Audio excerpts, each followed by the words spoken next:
from SoftBank. It's a massive deal.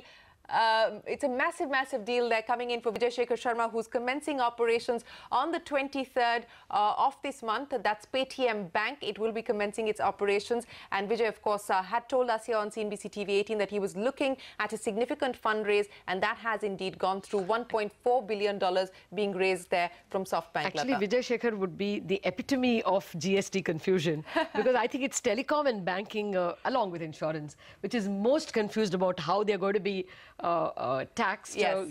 So let's just listen in to Vijay. Hello and welcome. You're watching this very special edition of Young Turks. Joining me here today is Vijay Shekhar Sharma of Paytm to talk on one of Paytm's biggest ever fundraising rounds.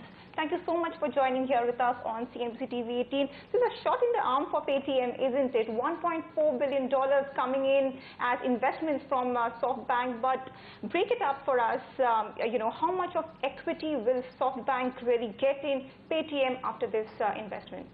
Well, at Paytm, we believe that we are at a starting point, and an incredible starting point of a journey which is of 500 million Indians whom we want to bring on the financial inclusion system. So it is all about investing at least 10,000 crore for next 3 years, and sure. This capital will truly be, like you said, a shot in the arm for that. And we remain committed on the India story that India is a great place to be right now and build financial services. And with this, SoftBank will become significant large shareholder in our company. And I think the keyword that I can tell you here is that SoftBank was already a bit of shareholder because we have large shareholder in Alibaba and 40% of them. Yeah. And SoftBank owns 30% of Alibaba, so they already owned indirectly 12%. Sure, 12% is what they already own. Yeah. But in terms of they bringing in equity, how much does the structure look like after $1.4 billion of investment? Well, I think, I don't know whether they want me to quote the number or not, but at the same time, our capital hopefully should go public any which ways. Overall, a few more things here and there, they will be about 20%. About 20%.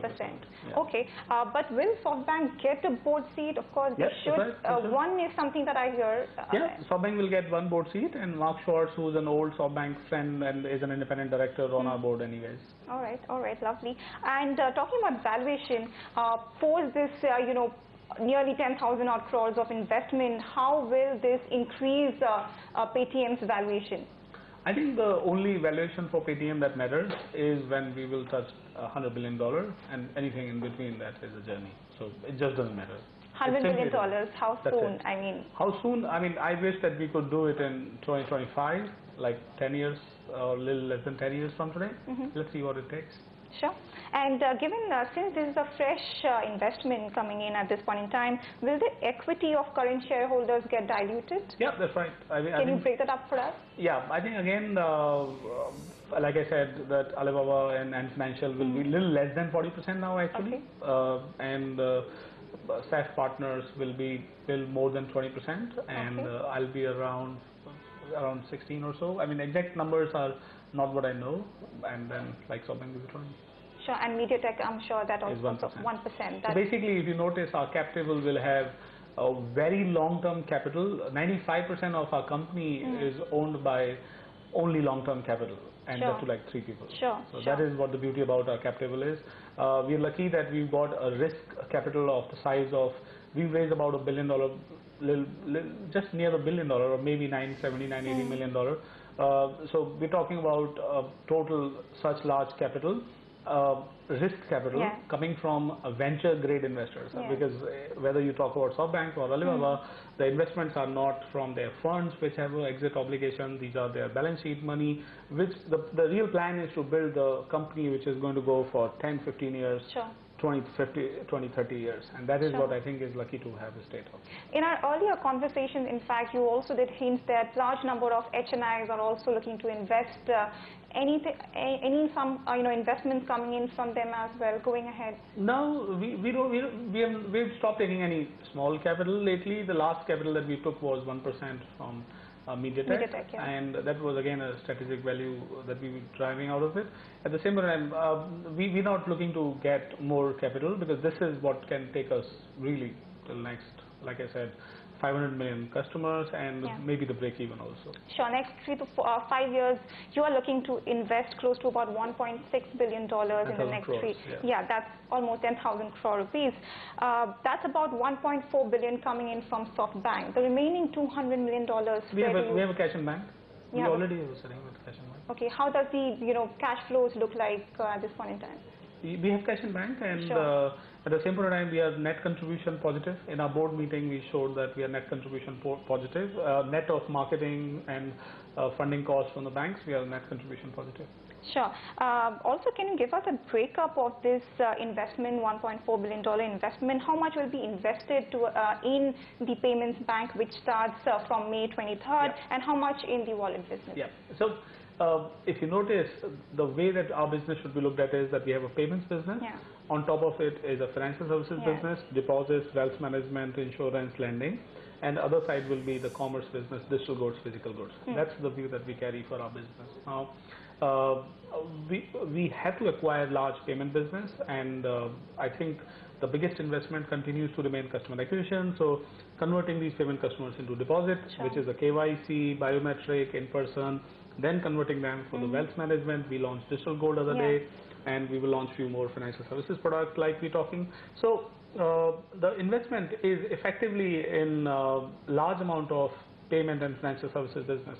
As far as the payment bank is concerned, we are targeting around 400 crore of investment in the first year, and that we have already done. I mean that is allotted already separately, which is this capital is mainly for financial services business. Sure. Will the investment of $1.4 billion come in tranches, or this is a one-time investment straight up? It's a one-time thing. Okay, all right. So you're comfortable for the next 3 to 5 years at this point in time, but any additional fundraising post that is something that you're contemplating? Look, I'll tell you, like I said a while back, we feel truly privileged that we have shareholders who have long-term commitment and deep pockets. Which means that we will not need to go out to raise money if we need to. We will hopefully get access to the capital. So this is, we're not in a business which is let's say bleeding business. Like a commerce business is where a ton of money is to go and blow and so on and so forth. Financial services business is not that kind. So I don't think more amount of money will be needed. And we could be just turning profitable based on this capital. I mean, I never say no or never say final words. That is why I'm saying it. Otherwise, I fundamentally believe we would not need more capital after this. So how many more months before Paytm really goes profitable? Like I said, that this is a 10,000 crore of incremental losses that we have raised. So you should know this, that we are talking about losses of 10,000 crore for next 3 years. You're burning a lot of cash, so you need a lot of That's what I'm saying. So I mean, why do you raise equity capital is that you can fill up the gap of spend of cash flow versus that you get from the customers. So this is the 10,000 crore of losses. We're not talking months, we're talking years ahead. Okay.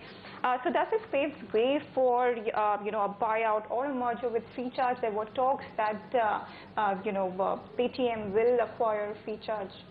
Well, I think this has no obligation, or this had no obligation of Freecharge. At the same point of time, what we believe is that our business is significantly there. What we are trying to find when we are looking at Freecharge is that if we can get non-overlapping new customers and some use cases, that's it. And that is exactly what in a large number of things, that is not a critical component, if you will, that is good to have component, if you will, if we get it. Good to have, but talks are on to... Yeah, we confirmed that there is a term sheet that we've given them. Term sheet has been signed, so how soon we could see closure? I think it is all about the agreeing exact fine prints of the discussion. I mean, if it is asked, we could do it tomorrow, and if it is not, and somebody continues to haggle it. But how will Freecharge really complement Paytm? Because we kind of find that. That's what I said. So we have given a range of acquisition price, not a single price. And the reason that we're saying is because we want to figure out how many consumers are non-overlapping, what kind of consumer base and the merchant base and use cases that they have. I mean, that's it, nothing else. I mean, as far as otherwise the big plan is concerned, it is not critical for our business. It may just be good to have.